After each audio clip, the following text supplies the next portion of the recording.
మనము అనేక రూపాలతో కూడా వెలుస్తుంటాము.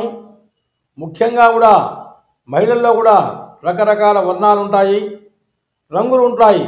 ఈ రంగుల్లో కూడా ఈ వర్ణాల్లో కూడా బంగారు ఛాయ ఉండి తండ్రి పోలికలుండే ఈ యొక్క స్త్రీలకు చాలా అదృష్టయోగం ఉంటుంది. తరువాత ముఖంలో కూడా కళ అంటే అమ్మాయిలు కూడా మంచి ముఖవర్చస్సున్న వారికి కూడా ఈ లక్ష్మీ కళ ఉంటుంది.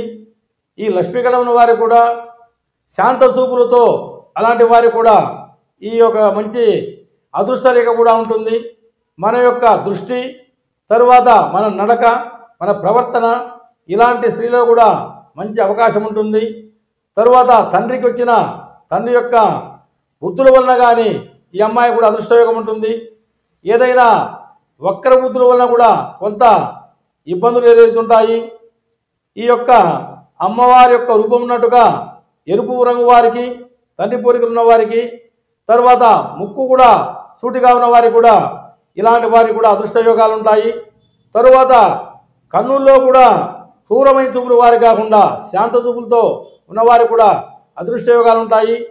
ఈ క్రూర చూపుల వలన కూడా మనకు కొద్దిగా భయభ్రాంతుల్ని కూడా చేస్తూ మనం దేనిందు కూడా మనశ్శాంతి లేకుండా మనం చేసే దైవ కార్యక్రమంలో పాల్గొనలేకుండా తర్వాత పాప కార్యక్రమాన్ని కూడా దీని యొక్క ప్రభావం ఉంటుంది. తరువాత మనసులో ముఖకళ కూడా ఉంటుంది. ఈ ముఖకళ వలన కూడా అమ్మవారి రూపం అంటాము. ఈ అమ్మవారిలో కూడా ఉంటుంది. నాలుకలో కూడా వీరికి కూడా అదృష్టయోగం ఉంటుంది. నాలుగైదు పుట్టుమతి వారికి కూడా ఎప్పుడు దైవనామ స్మరణ, తర్వాత అతిథి అభ్యాగతుల గౌరవం ఉంటుంది. మధురమైన వాక్యాలు, మధుర సంభాషణతో కూడా వీరు వారి మనసును కూడా బాధపెట్టకుండా సంభాషిస్తుంటారు.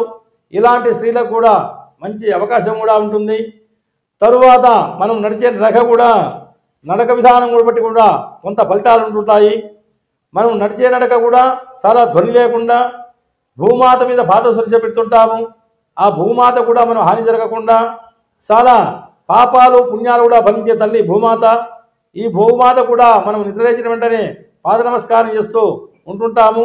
అలా మహిళలు కూడా ఇలాంటి రూపం గల వారు కూడా వారి యొక్క మనము కార్యక్రమం చెప్పినట్టుగా ఈ యొక్క అదృష్టరేఖలు కూడా కలిసి వస్తుంటాయి. దీనివల్ల కూడా అదృష్టరేఖల వల్ల కూడా ఈ మహిళల వల్ల కూడా చాలా మనకు ఆ అదృష్టము, ఆకస్మిక ధనయోగాలు, అష్టైశ్వర్యాలు కూడా వర్తిల్లుతుంటాయి. సామంజస్య స్త్రీలలో కూడా మధ్యరకంగా ఉంటాయి. వీరికి కూడా మన గుణగణాల బట్టి కూడా మనం వర్తిస్తుంది. ఈ గుణగణాల బట్టి కూడా మనం కొన్ని అంచనాలు వేసుకోవాలి. దీనివల్ల కూడా మనం కొంత ప్రయత్నం వల్ల కూడా కొంత అవకాశం వస్తుంది. తరువాత మనము భవిష్యత్తులో కూడా వీరి వల్ల కూడా మంచి అవకాశాలు ఉంటుంటాయి. ఇవి కూడా మనం చక్కగా గమనించవలసిన విషయము. తర్వాత ఈ అన్నిటికీ ముఖ్యంగా కూడా స్త్రీ పాత్ర చాలా ప్రధానమైనది.